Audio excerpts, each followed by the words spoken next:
நம் எல்லோருடைய மூன்றாவது கண் மலர்வதுதான் திருவண்ணாமலை உச்சியில் காட்டப்படும் தீபம். பெருமான் பேரருளை ரசிப்பது அகத்தீபம், பெருமான் பேரருளை ருசிப்பது. பெருமனே ரசிப்பதோடு நிற்காது ருசிப்பதையும் செய்யுங்கள்.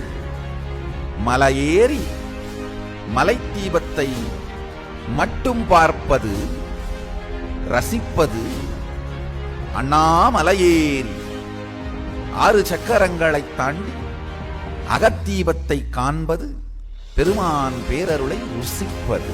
உங்களுடைய மூன்றாவது கண்ணும் ஒளிர அனுமதியுங்கள். அவருடைய சக்திகள் உங்களுக்குள் வெளிப்பட அனுமதியுங்கள். கைலாசாவின் திருக்கார்த்திகை தீப திருவிழா 17 நாட்கள் சிறப்பு நேரடி சற்சங்கம். தினந்தோறும் மலேசிய நேரப்படி இரவு 10 மணிக்கு. திருவண்ணாமலையே பூரணம். அந்த பூரணத்துடன் பூரணமாகிட நாமும் ஆனந்த சாகரத்தில் கரைந்திடுவோம். வாருங்கள்.